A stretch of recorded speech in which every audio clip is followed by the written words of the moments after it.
بسم اللہ الرحمن الرحیم قال اللہ تبارک و تعالی فی القرآن المجید والفرقان الحمید فسیکفیکہم اللہ وہو السمیع العلیم آمنت باللہ صدق اللہ مولانا العظیم ان اللہ وملائکتہ یصلون علی النبی یا ایہا الذین آمنوا صلوا علیہ وسلموا تسلیما۔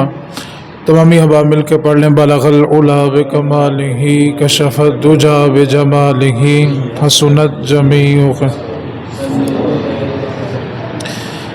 اللہ رب العزت جل جلالہ کا بے پناہ احسان ہے کہ اس نے ہم سبھی کو ایک بار پھر سے دین سیکھنے کا موقع عطا فرمایا۔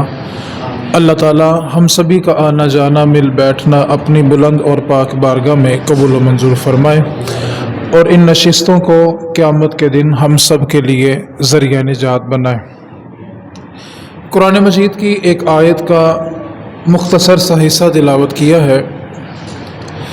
اللہ رب العزت نے ارشاد فرمایا فَسَيَكْفِيكَهُمُ اللَّهُ وَهُوَ السَّمِيعُ الْعَلِيمُ، پس اللہ ان کے لیے کافی ہے، اور اللہ تعالیٰ سننے والا بھی ہے اور جاننے والا بھی ہے۔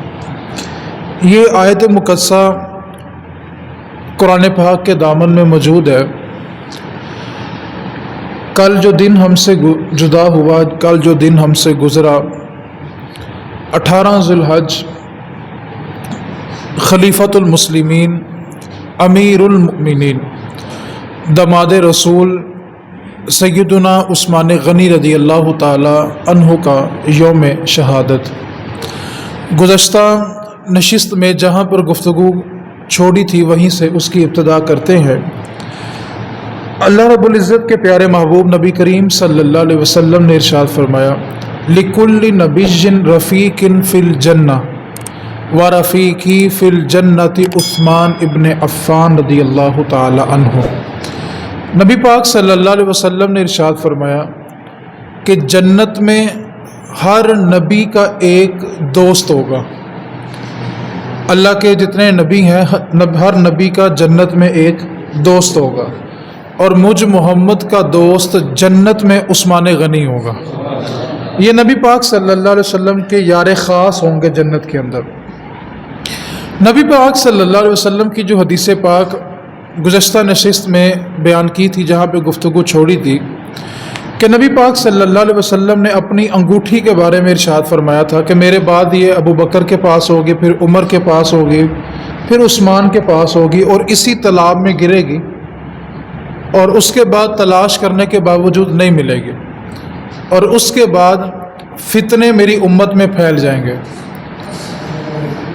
آپ توجہ کریں کہ سیدنا عثمان غنی رضی اللہ تعالی عنہ کی شہادت سے پہلے کبھی بھی چاند دیکھنے میں اختلاف نہیں ہوا تھا۔ یہ جو آج عید کا یا رمضان کا چاند دیکھنے میں جھگڑے ہوتے ہیں نا، یہ عثمان غنی کی شہادت کے بعد شروع ہوئے تھے۔ اس سے پہلے کبھی اختلاف نہیں ہوا تھا۔ پوری امت اس مسئلے میں متفق تھی، اور آسمان پہ جو سرخی پھیل جاتی ہے، مورخین لکھتے ہیں کہ امام حسین کے شہید ہونے سے پہلے کبھی آسمان پہ سرخی نہیں پھیلی تھی، یہ اس کے بعد شروع ہوئی ہے۔ اور نبی پاک صلی اللہ علیہ وسلم کے پیارے صحابی عثمان ابن عفان رضی اللہ تعالی عنہ کی شہادت سے جو تلوار میان سے نکلی ہے، یہ قیامت تک دوبارہ واپس نہیں جائے گی۔ آپ لاکھ کوشش کر لیں کہ ان فتنوں کو روکا جائے، ان جھگڑوں کو روکا جائے، نہیں روک سکتے۔ یہ اٹل فیصلہ ہے۔ آپ جتنے لوگ آپ کے زیر اثر ہوں، آپ ان کی تربیت کر سکتے ہیں کہ آپ ان فتنوں میں شامل نہ ہوں، ان جھگڑوں میں شامل نہ ہوں، لیکن آپ اگر یہ کہیں کہ کوشش کی جائے کہ یہ فتنے ختم ہو جائے، تو یہ کبھی ختم نہیں ہوں گے۔ اس کی وجوہات کیا ہے، آج کی نشست میں ہم نے وہ چیز سمجھنی ہے۔ دوسری چیز آج یہ سمجھنی ہے کہ نبی پاک صلی اللہ علیہ وسلم کے صحابہ کو شہید کیوں کیا جاتا رہا۔ جناب عمر فاروق کو شہید کیا گیا، پھر جناب عثمان کو شہید کیا گیا، پھر مولا علی کو شہید کیا گیا۔ آخر ان کی شہادتوں کی وجہ کیا ہے؟ کہ ساری امت تک تو یہ پیغام پہنچا تھا کہ نبی پاک کے یہ یار خاص ہیں اور انہوں نے نبی پاک صلی اللہ علیہ وسلم کا قرب اختیار کیا۔ 4 جو حضور کے یار ہیں اس میں سے 2 حضور کے سسر ہیں، 2 حضور کے داماد ہیں، جناب ابوبکر صدیق اور جناب عمر فاروق۔ ان دونوں کی بیٹیاں حضور کے نکاح میں ہیں، اور جناب عثمان اور جناب علی ان دونوں کے نکاح میں حضور کی بیٹیاں۔ اتنا قریبی رشتہ ہونے کے باوجود ان کو شہید کیوں کیا گیا؟ نبی پاک صلی اللہ علیہ وسلم ایک دن فتنوں کا ذکر کر رہے تھے، اور نبی پاک کا یہ بھی اعلان ہے کہ ایک وقت میری امت پہ ایسے آئے گا فتنوں کا، فتنے اتنی تیزی کے ساتھ میری امت میں آئیں گے جیسے تیز ہوا آتی ہے۔ آج اس دور سے ہم گزر رہے ہیں۔ ہر فتنے کو مختلف رنگ دیا جاتا ہے اور ہم سمجھتے ہیں پتہ نہیں اس کی حقیقت کیا ہوگی، دراصل وہ فتنہ ہوتا ہے۔ نبی پاک صلی اللہ علیہ وسلم ایک دن فتنوں کا ذکر کر رہے تھے، اور حضور کی مجلس میں صحابہ بیٹھے ہوئے تھے، تو صحابہ کے پیچھے سے ایک شخص گزرا جس نے رومال کے ساتھ اپنا چہرہ چھپایا ہوا تھا۔ تو نبی پاک صلی اللہ علیہ وسلم نے ارشاد فرمایا کہ جس وقت میری امت میں فتنے شروع ہوں گے اس وقت یہ بندہ حق پہ ہوگا۔ اب حضرت عبداللہ ابن عمر جو عمر فاروق کے بیٹے ہیں کہتے ہیں میں اٹھا اور میں نے جا کے جب ان کے چہرے سے رومال پیچھے کیا تو میں نے دیکھا وہ عثمان غنی تھے، تو میں نے ان کا چہرہ پکڑا اور حضور کی طرف موڑا اور پوچھا ہاذا یا رسول اللہ، یہ؟ میرے نبی نے فرمایا ہاں یہی بندہ حق پہ ہوگا۔ حضرت عثمان غنی رضی اللہ تعالیٰ عنہ کو نبی پاک نے ایک حکم دیا تھا، بڑی توجہ طلب حدیث پاک ہے اور ساری گفتگو آج اسی پہ کرنی ہے۔ نبی پاک صلی اللہ علیہ وسلم نے فرمایا تھا عثمان اللہ تمہیں ایک قمیض عطا کرے گا اور لوگ تم سے نوچنا چاہیں گے، کھینچنا چاہیں گے، لیکن عثمان تم انہیں اپنی قمیض نہ دینا۔ اب اس قمیض سے مراد خلافت تھی۔ نبی پاک صلی اللہ علیہ وسلم جب ہجرت کر کے مکہ چھوڑ کے مدینہ چلے گئے، یہ میں اب آپ کو پس منظر بتانے لگا ہوں کہ جناب عمر فاروق کو شہید کیوں کیا گیا اور عثمان غنی رضی اللہ تعالیٰ عنہ کی شہادت کیوں ہوئی، اس کی وجہ کیا تھی اور ان کو شہید کرنے کا مقصد کیا تھا اور اس کے پیچھے کون لوگ تھے۔ نبی پاک صلی اللہ علیہ وسلم جب ہجرت کر کے مکہ چھوڑ کے مدینہ چلے گئے تو اس وقت مدینے کے اندر مختلف قبیلے آباد تھے یہودیوں کے، اور ان میں یہودیوں کے علماء بھی تھے، اور وہ اپنی کتابوں میں یہ پڑھ چکے تھے کہ ان قریب ایک نبی کا ظہور ہوگا جس میں مختلف نشانیاں ہوں گی، وہ نبی حق پہ ہوگا۔ ایک شخص مدینے سے مکے آیا، جب حضور نے اعلان نبوت کیا اس نے آ کے حضور کو دیکھا، نشانیاں دیکھی، کلمہ پڑھ لیا، واپس چلا گیا۔ جا کے اس نے مدینے والوں کو بتایا کہ جس نبی کا ہم انتظار کر رہے تھے وہ مکے میں آ چکے ہیں، میں تو کلمہ پڑھ آیا ہوں، تم بھی کلمہ پڑھ لو۔ تو اب وہ یہودی جو برسوں سے، کیونکہ حضرت عیسیٰ علیہ السلام سے لے کے نبی پاک صلی اللہ علیہ وسلم تک 600 سال کا فرق ہے، اس کی سادہ سی مثال لے لیں، آج 2021 چل رہا ہے، ایسا ہی ہے، عیسوی کیلنڈر کیا چل رہا ہے 2000، اور ہجری کیا چل رہا ہے 1442۔ نبی پاک میں اور عیسیٰ علیہ السلام میں 600 سال کا فرق ہے۔ 600 سال، 6 صدیاں کوئی نبی نہیں آیا، کیونکہ نبی پاک سے پہلے عیسیٰ علیہ السلام آئے اور عیسیٰ علیہ السلام کے بعد حضور آئے۔ 600 سال، 6 صدیوں تک، بعض مورخین نے 580 بھی لکھا ہے کہ اتنے عرصے میں کوئی نبی نہیں آیا، اور یہودی انتظار میں تھے کہ نبی آخر الزمان کا ظہور ہو اور ہم ان کا کلمہ پڑھیں۔ وہ نسل در نسل اس بات کی وصیت کرتے تھے کہ جس میں یہ نشانیاں ہوں وہ اللہ کا نبی ہوگا، اس کا کلمہ پڑھ لینا۔ اب جب وہ بندہ کلمہ پڑھ کے مکے سے مدینے گیا، اس نے جا کے بتایا کہ جو نشانیاں ہم پڑھتے تھے وہ نبی مکے میں آ گیا، اس نے اعلان نبوت بھی کر لیا، میں کلمہ پڑھ رہا ہوں، تم بھی پڑھ لو۔ اب وہ یہودی جو برسوں سے انتظار کر رہے تھے کہ کلمہ پڑھنا ہے، اچانک انہوں نے مخالفت کر دی، انہوں نے کہا ہم تو کلمہ نہیں پڑھیں گے۔ اس نے کہا کہ جو نشانیاں تم کہتے تھے وہ ساری نشانیاں پائی جاتی ہیں، اس کے باوجود تم کلمہ کیوں نہیں پڑھو گے؟ لیکن اللہ جب توفیق دے تو ہدایت ابھی ملتی ہے، بندہ جتنا مرضی زور لگا لے، ہدایت اللہ کی طرف سے ہوتی ہے۔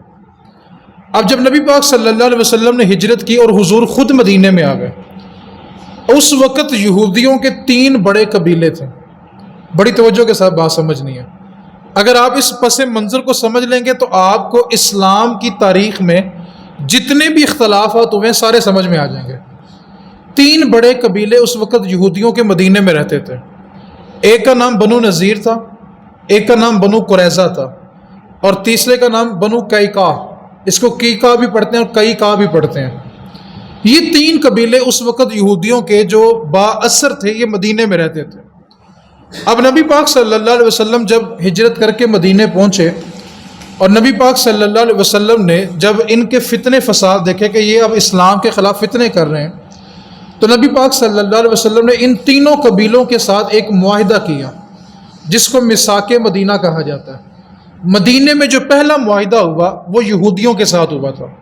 اس میں یہ کیا تھا کہ ہم تمہیں قتل نہیں کریں گے، تم ہمیں قتل نہیں کرو گے، ٹھیک ہے، لیکن اگر مدینے پہ کوئی حملہ کرے گا تو ہم دونوں مل کے اس کا مقابلہ کریں گے. یہ ایک معاہدہ تھا جس پہ دستخط کیے نبی پاک صلی اللہ علیہ وسلم نے، اور یہودیوں کے تینوں قبیلوں نے دستخط کر دیا. اس کو میثاق مدینہ کہا جاتا ہے.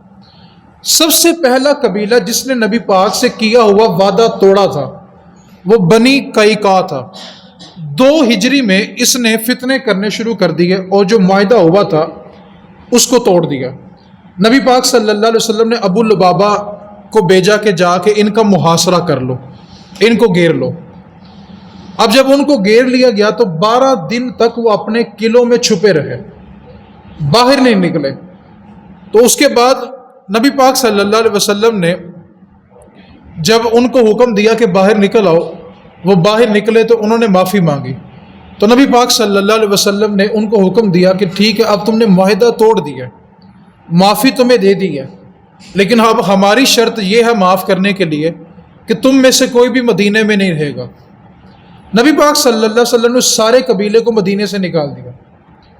دوسرا قبیلہ جس نے نبی پاک صلی اللہ علیہ وسلم سے کیا وہ معاہدہ توڑا وہ بنو نذیر تھا. اس نے 4 ہجری میں نبی پاک صلی اللہ علیہ وسلم کو نعوذ باللہ قتل کرنے کا منصوبہ بنایا. یہ سارا قبیلہ بیٹھا اور اس نے کہا کہ ہم کوئی ایسی سازش کرتے ہیں جس سے نعوذ باللہ نبی پاک صلی اللہ علیہ وسلم کو شہید کر دیا جائے، اسلام کو ختم کر دیا جائے اور ہم یہودی لوگ دوبارہ مدینے پہ قابض ہو جائیں.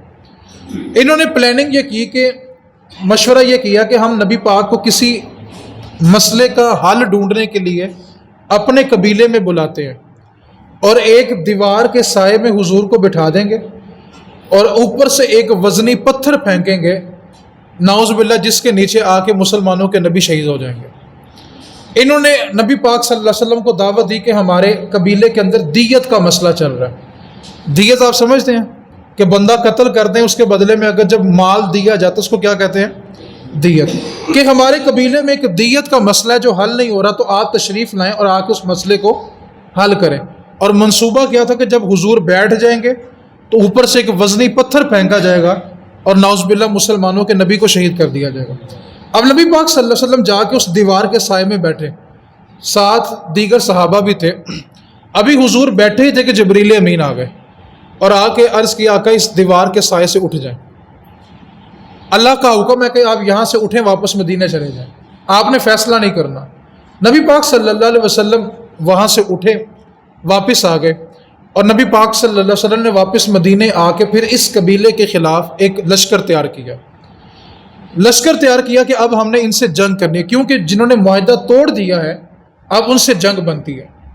اب نبی پاک صلی اللہ علیہ وسلم نے جب لشکر تیار کیا اور ان کے قلعوں کا جا کے محاصرہ کیا نا، تو یہ سارے اپنے قلعوں میں چھپ گئے اور 15 دن تک یہ اپنے قلعوں میں چھپے رہے. پھر نبی پاک صلی اللہ علیہ وسلم کی جنگی حکمت عملی کیا تھی؟ نبی پاک صلی اللہ علیہ وسلم نے اعلان کر دیا کہ اگر تم باہر نہ نکلے تو تمہارے جتنے درخت ہیں، جتنے پھل ہیں، جتنے باغ ہیں، ان سب کو جلا دیا جائے گا.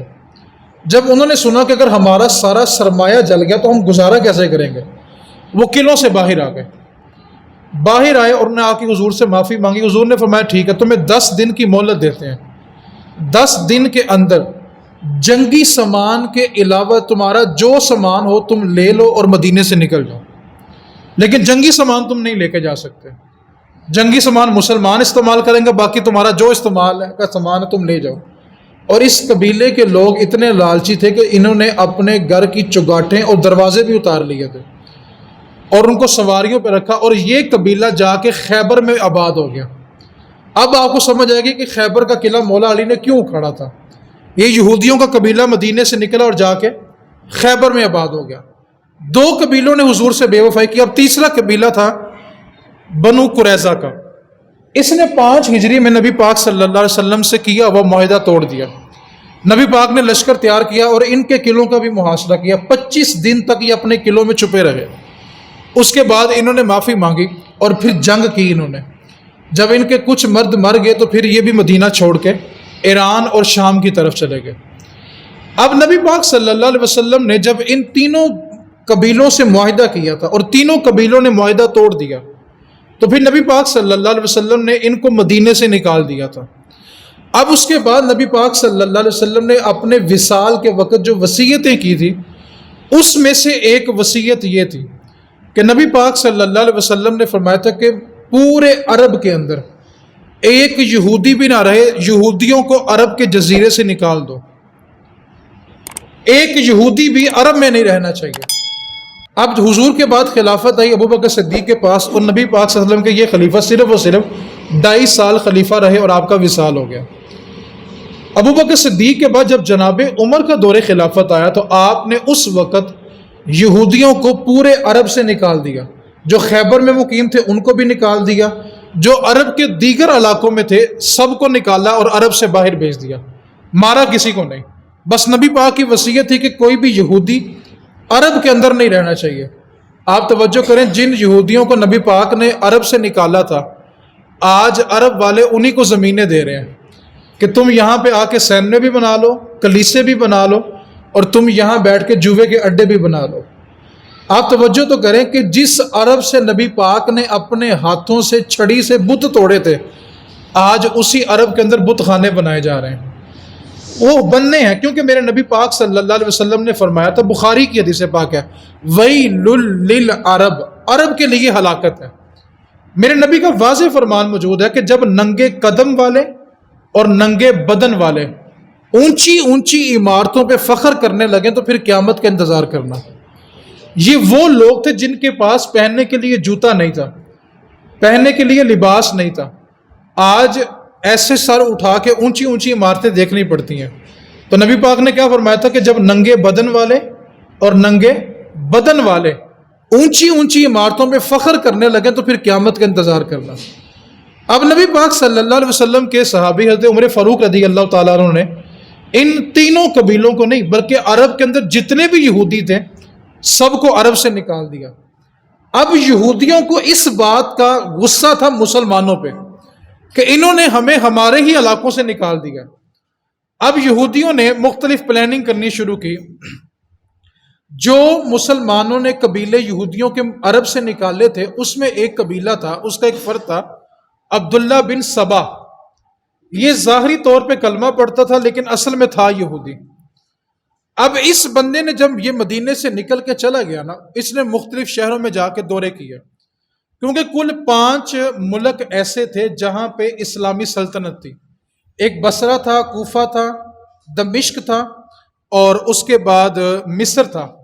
ان کے اندر اسلامی ریاست تھی۔ اب یہ جو عبداللہ بن سبا تھا، اس نے ایران میں جا کے، کوفہ میں جا کے اور بصرہ میں جا کے مسلمانوں کے خلاف زہر گولنا شروع کیا، اور اس نے سب سے زیادہ جو پلاننگ کی وہ ایران میں جا کے کی۔ آج آپ کو سمجھ آ جائے گی کہ ایران اتنا سرگرم کیوں ہوتا ہے۔ اس نے ایران کے اندر جا کے یہ سارا فتنہ فساد کیا کہ عمر فاروق جابر حکمران ہے، نعوذ باللہ، وہ غاصب ہیں، وہ کتاب اللہ کو مسخ کرنے والے ہیں، اور ایران کو جناب عمر فاروق پہ پہلے ہی غصہ تھا۔ اس کی وجہ یہ تھی کہ کیسر و کسرا جیسے محل جناب عمر فاروق نے فتح کیے تھے، اور جناب عمر فاروق نے ان کو ایسا نیچا دکھایا تھا کہ جو قلین وہ اپنے بادشاہ کے لیے بچھایا کرتے تھے، جب کیسر و کسرا فتح کر لیے گئے اور وہ قلین بھی مال غنیمت میں مدینے پہنچے، تو وہ اس وقت دنیا کا مہنگا ترین قلین تھا اور اس کو شاہی قلین کہا جاتا تھا۔ جب وہ قلین مسجد نبوی میں لا کے رکھا گیا نا، تو صحابہ نے مشورہ کیا کہ اتنا مہنگا قلین ہے، ہم اس کو مسجد نبوی میں بچھاتے ہیں اور اس کے اوپر نماز ادا کریں گے۔ پھر صحابہ نے مشورہ دیا کہ اس کو مہمان خانے میں بچھاتے ہیں، جہاں پہ مہمان آئیں گے تو اس پہ بیٹھیں گے۔ تو جناب عمر فاروق نے فرمایا تھا کہ اس کو مسجد نبوی سے باہر بچھاؤ، جہاں پہ مسلمان نماز کے لیے آتے ہیں تو اپنے جوتے اتارتے ہیں۔ آپ نے وہ قلین جوتوں کی جگہ پہ بچھایا کہ مسلمان اس پہ جوتے اتارے، تاکہ کل کو آنے والے مسلمانوں کے دل میں اس قلین کی محبت نہ بیٹھ جائے۔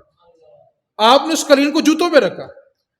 اب ایران کو پہلے غصہ تھا جناب عمر فاروق پہ۔ اب جب عبداللہ بن سبا ان کے پاس پہنچا، اس نے جا کے جناب عمر فاروق کے خلاف پروپوگنڈا شروع کیا، کیونکہ یہودیوں کو غصہ یہ تھا کہ ہمیں مدینے سے نکالا کیوں گیا، پھر عرب سے نکالا کیوں گیا۔ اب وہ فتنہ عروج پکڑتا پکڑتا ایک بنیادی عقیدہ رائج ہوا۔ اگر آپ آج اس بنیادی عقیدے کو سمجھ لیں گے نا، تو آپ کو ساری زندگی کے لیے یہ فتنہ فساد ہے نا سنی شیعہ کا، یہ ختم ہو جائے گا۔ پہلے اس عقیدے کو سمجھنا۔ انہوں نے بنیادی عقیدہ کیا دیا لوگوں کو انتشار میں لانے کے لیے؟ انہوں نے کہا کہ دیکھو، جو خلافت ہوتی ہے وہ اللہ کی طرف سے ہوتی ہے، اور اللہ جب اپنے نبی کو بھیج دیتا ہے تو پھر خلافت صرف نبی کے خاندان میں رہتی ہے۔ اور عرب کے اندر یہ دستور تھا کہ وہ خلیفہ ہمیشہ مشاورت سے چنتے تھے، سارے بیٹھتے تھے دنا لوگ، اور دنا لوگ جس کے بارے میں فیصلہ کرتے تھے اس کو وہ اپنا خلیفہ بناتے تھے۔ اب ایران سے یہ فتنہ اٹھا کہ جو خدائی خلیفہ ہوتا ہے وہ نبی کے خاندان سے ہوتا ہے۔ سب سے پہلے جنہوں نے یہ نعرہ لگایا کہ حضرت علی رضی اللہ تعالی عنہ کی امامت فرض ہے، اور باقی جتنے بھی خلفاء گزرے ہیں وہ سارے نہ حق گزرے ہیں، نعوذ باللہ قبضہ کرنے والے گزرے ہیں، یہ نعرہ سب سے پہلے ایران میں لگا، اور اس نعرے کو لگانے والا عبداللہ بن سبا تھا۔ اب اس نعرے نے عروج پکڑا اور اس نے اپنی جڑیں مضبوط کی، اور یہ مختلف علاقوں میں پھیلتا گیا، اور لوگوں کو یہ اس بات میں ایموشنل بلیک میل کرتے تھے، دیکھو نبی کا خاندان ویسے ہی بیٹھا ہوا ہے، اور نبی کے خاندان کے علاوہ لوگ آ کے حکومت کر رہے ہیں۔ اور عبداللہ بن سبا وہ پہلا شخص تھا جس نے حضرت علی رضی اللہ تعالی عنہ کا نام لے کے جناب ابو بکر اور جناب عمر فاروق کو گالی نکالی تھی۔ اور جب اس سے پوچھا گیا کہ تم ایسا کیوں کرتے ہو، تو کہتا لگا مجھے مولا علی نے کہا ہے کہ تم ان کو گالیاں نکالا کرو۔ مولا علی تک یہ خبر پہنچی تو آپ نے اس کو قیدی کیا، اس کو پکڑا، اس کی گردن کاٹنے لگے تو سارا قبیلہ آ گیا۔ اس نے کہا کہ آپ اس کو کیوں مارتے ہیں، وہ تو آپ کی محبت کا دعویٰ کرتا ہے۔ آپ نے لوگوں کی سفارش پہ کہ اس وقت قبیلے میں فتنہ نہ پھیل جائے، اس کو چھوڑ دیا، اور فرمایا کہ آج کے بعد تم مجھے مدائن ملک میں چلے جاؤ، اس کے علاوہ کہیں نظر نہ آنا۔ یہ وہ پہلا شخص تھا جس نے اس امت میں یہ فتنے کی بنیاد رکھی، اور حضرت علی رضی اللہ تعالیٰ عنہ کی امامت کی فرضیت کے نعرے لگانے لگا۔ اور باقی صحابہ کو سب سے پہلے جس نے گالی دی تھی اس کا نام عبداللہ بن سبا تھا۔ اور عبداللہ بن سبا کو غصہ کس چیز کا تھا کہ ہمارے سارے قبیلے کو انہوں نے مدینے سے بھی نکالا، پھر عرب سے بھی نکالا۔ اس چیز کا فتنہ پھیلانے کے لیے، بدلہ لینے کے لیے اس نے یہ نعرہ لگا دیا، اور جناب عمر فاروق کے خلاف بصرہ میں، کوفہ میں اور مصر میں، ان 3 ملکوں میں یہ تحریک مضبوط ہو گئی، اور انہوں نے پھر فتنے کے تحت جناب عمر فاروق رضی اللہ تعالیٰ عنہ کو شہید کر دیا۔ لیکن یہ ساری زندگی جناب عمر سے بدلہ نہ لے سکے، کیونکہ جناب عمر کا روب اتنا تھا کہ ہر بندہ آپ سے کامتا تھا، اور بندہ تو بندہ، میرے نبی پاک نے یہ فرمایا تھا کہ عمر جس رستے سے گزرتا ہے شیطان بھی وہ رستہ چھوڑ جاتا ہے۔ ٹھیک ہے، تو یہ آخری عمر میں جا کے جب جناب عمر فاروق کو شہید کر دیا نا، تو اس کے بعد خلیفہ بنے جناب عثمان۔ اب آپ کو یہ سارا پس منظر نظر آئے گا کہ انہوں نے کس طرح جناب عثمان سے بدلہ لیا۔ خلفاء میں سے سب سے لمبی حکومت جناب عثمان غنی کی ہے، 12 سال، 12 دن کم 12 سال دور حکومت ہے، دور خلافت ہے جناب عثمان غنی کا۔ اب 3 گروہ کون سے؟ بصرہ کا، کوفہ کا اور مصر کا، جو کس نے تیار کیے تھے؟ عبداللہ بن سبا نے۔ اور اس نے کہا کیا تھا کہ امامت فرض ہے کس کے لیے؟ مولا علی کے لیے۔ اس نے یہ فتنہ پھر شروع کیا۔ جناب عثمان غنی رضی اللہ تعالیٰ عنہ جب مدینے میں حکمران تھے، خلیفہ تھے، تو بصرہ سے، کوفہ سے اور مصر سے، ان 3 ملکوں سے 1,000 بندہ مدینے میں آیا، اور انہوں نے آ کے مولا علی سے ملاقات کی، اور کہنے لگے کہ خلافت تو آپ کی ہے اور آپ نے عثمان غنی کو دے دیا۔ عثمان غنی تو نعوذ باللہ صرف اپنے خاندان کو پالتے ہیں، باقی عوام تو غریب بھوکی مر رہی ہے۔ پھر انہوں نے سیدہ عائشہ سے ملاقات کی، ان سے بھی یہی سوال کی ہے۔ دونوں نے یہی جواب دیا کہ جو تمہیں خبر پہنچی ہے وہ غلط پہنچی ہے، ایسا کچھ نہیں ہے۔ ہم مدینے میں خوشحال ہیں اور پرامن ہیں، اس لیے تمہیں کسی فتنے کی ضرورت نہیں ہے۔ اب یہ واپس نکلے تو 2 دنوں بعد پھر تینوں واپس آ گئے، کیونکہ یہ پوری ایک پلاننگ تھی۔ واپس ایک گروہ آتا، دوسرا آتا یا تیسرا آتا، لیکن تینوں واپس مدینے میں آئے اور انہوں نے آ کے مسجد نبوی کا گھیراؤ کر لیا، اور 40 دن تک جناب عثمان غنی رضی اللہ تعالیٰ عنہ کو قید میں رکھا۔ اب توجہ طلب بات ہے، میں تاریخ کا منکر نہیں ہوں، لیکن بڑی توجہ کے ساتھ بات سننی ہے۔ امام حسن رضی اللہ تعالیٰ، امام حسین رضی اللہ تعالیٰ عنہ، آپ کا کربلا کے اندر بعض روایتوں میں 4 دن، بعض روایتوں میں 1 ہفتہ پانی بند کیا گیا۔ اس کے مقابلے میں جناب عثمان غنی کا 40 دن تک پانی بند کیا گیا۔ اگر میدان کربلا میں غازی عباس علمدار رضی اللہ تعالی عنہ مشکیزہ لے کے آئے تو ان کا تذکرہ ہم بہت کرتے ہیں، تو آپ جانتے ہیں کہ جب عثمان غنی قید تھے تو ان کے لیے پانی کا مشکیزہ مولا علی لے کے آئے تھے، اور مولا علی پہ اتنے تیر مارے گئے کہ آپ کا مشکیزہ پھٹ گیا۔ لیکن اس مشکیزے کا ذکر کوئی خلفاء میں سے تاریخ بیان کرتے وقت کوئی نہیں کرتا۔ پھر جناب مولا علی رضی اللہ تعالیٰ نے اپنے سر کی پگڑی اتاری اور یوں ہوا میں پھینکی تھی تاکہ عثمان اپنے گھر سے دیکھ لے کہ علی اس کے لیے پانی لے کے آ رہا ہے، اور قیامت کے دن عثمان علی سے یہ گلہ نہ کرے کہ علی آپ کے ہوتے ہوئے مجھے پانی نہیں ملا تھا۔ اتنے تیر مولا علی پہ چلائے گئے۔ اور ایک بات کو اور یاد رکھیں، آج صحابہ میں فتنہ کرنے والے اس بات کو بھی پڑھ لیا کرے، مولا علی شیر خدا رضی اللہ تعالی عنہ نے اپنے دونوں بیٹوں حسن اور حسین رضی اللہ تعالی عنہما کو جناب عثمان کے دروازے پہ کھڑا کیا تھا، بطور سپاہی بنا کے، گارڈ بنا کے، اور تلواریں دی تھی کہ تمہارے ہوتے ہوئے کوئی دشمن عثمان غنی تک نہیں جانا چاہیے۔ اور جب عثمان غنی شہید ہو گئے تھے نا، اور مولا علی اس وقت مدینے میں نہیں تھے، دیگر صحابہ بھی مدینے میں نہیں تھے، کیوں کہ یہ 18 ذی الحج تھا اور دیگر صحابہ حج کرنے کے لیے مکے گئے ہوئے تھے۔ اب مولا علی کو جب یہ خبر پہنچی کہ عثمان غنی شہید ہو گیا، مدینے سے باہر تھے، مدینے آئے، تو آپ نے مدینے میں آ کے سب سے پہلے اپنے بیٹے امام حسن کے چہرے پہ تماچا مارا۔ آج لوگ کہتے ہیں یہ صحابہ تو آپس میں بلاتے نہیں تھے۔ اگر اللہ نہ کرے آپس میں اختلاف ہوتا تو ان کی شہادت میں مولا علی اپنے بیٹے کو سزا کیوں دیتے؟ امام حسین کو مولا علی نے اتنا زبردست مکہ مارا کہ وہ گر گئے تھے، اور غصہ کیا کہ میرے بیٹے ہوتے ہوئے عثمان شہید کیسے ہو گئے۔ آج لوگ یہ بیان کرنے سے قاصر ہیں۔ مولا علی اپنے درد کا اظہار کر رہے ہیں کہ میرے ہوتے ہوئے، میرے بیٹوں کے ہوتے ہوئے عثمان غنی شہید کیسے ہو گئے۔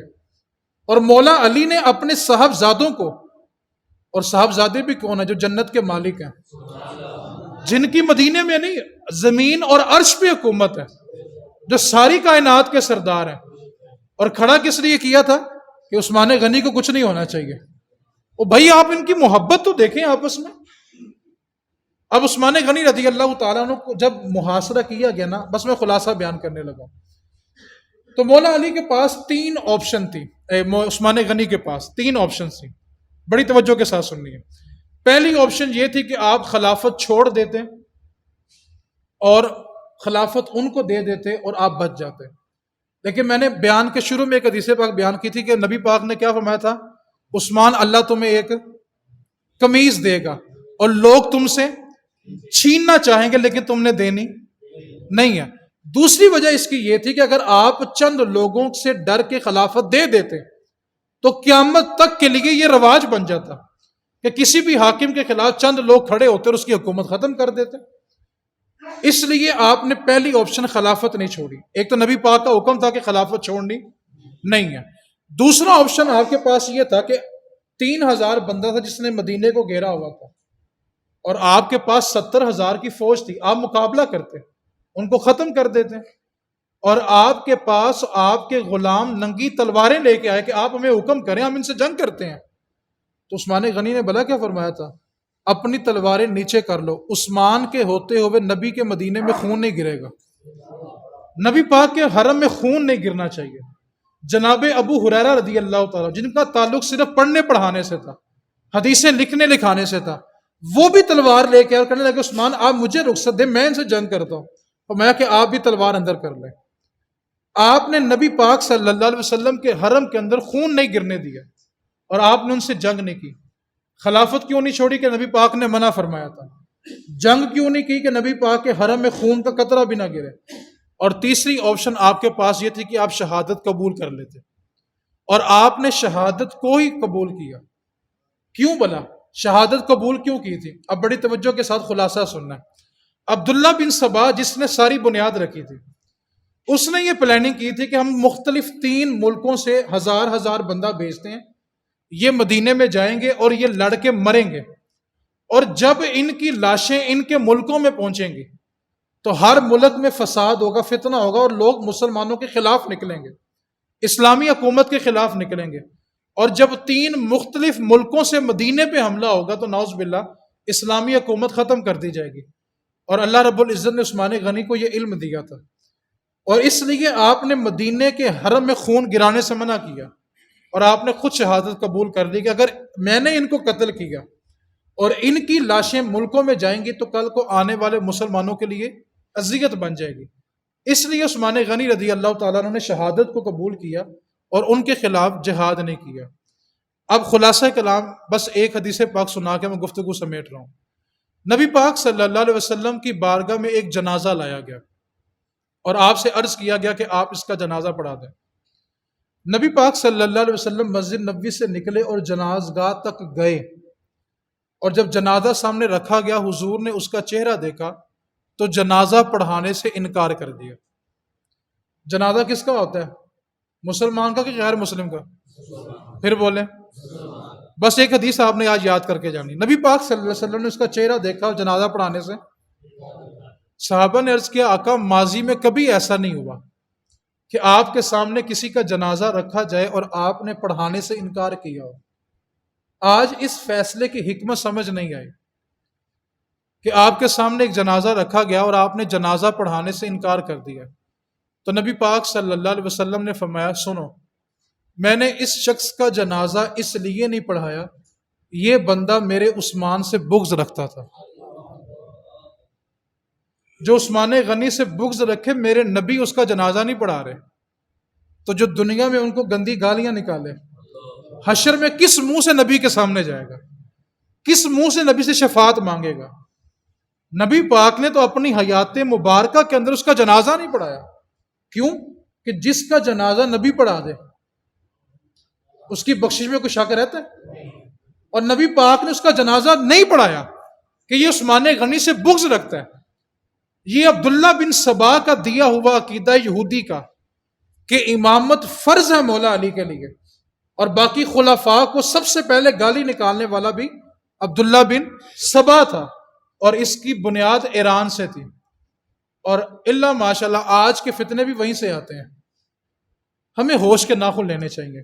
آج ہمیں بلا کیا ہوتا ہے، ہمارے سامنے کوئی بات کرتا ہے نا تو ہم ایک بات کرتے ہیں، یار میرے کو نا دلیل نہیں سی ہے، انہیں گال کی تھی تو میرے کو بولے تو صحیح یار، ایسے ہی کہتے ہیں۔ آپ کے پاس سب سے بڑی دلیل آپ کا مضبوط ایمان ہے۔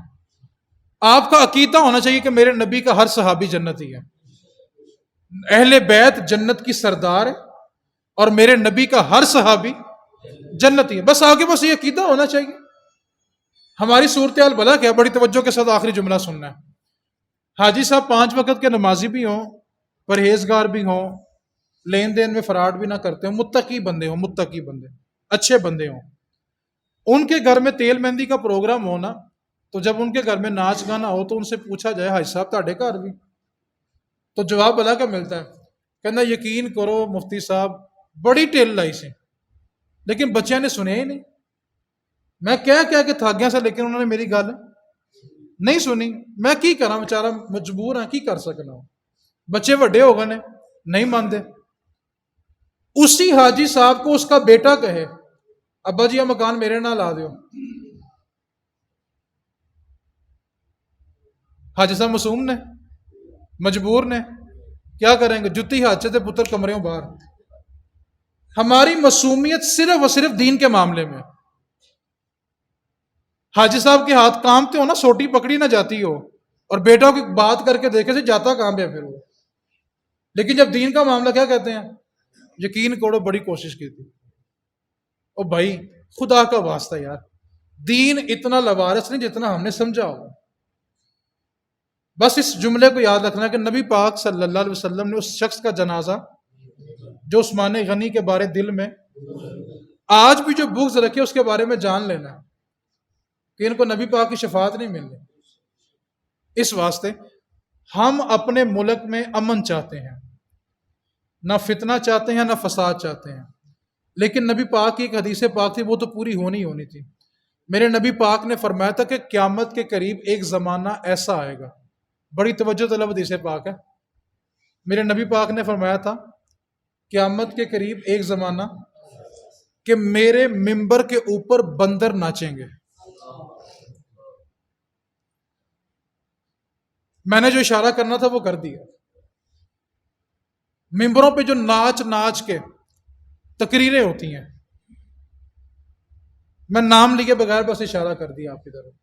اور مولا علی شیر خدا سے پوچھا گیا تھا، ٹھیک ہے، کہ آپ کے دشمنوں کی علامت کیا ہے؟ کیا سوال ہوگا؟ پھر بولیں۔ فرمایا تھا داڑیاں چھوٹی ہوں گی، مونچھیں بڑی ہوں گے، اور وہ نام دین کا لیتے ہوں گے۔ اللہ کریم ہمیں سمجھ کی توفیق عطا فرمائے۔ وما علینا الا البلاغ۔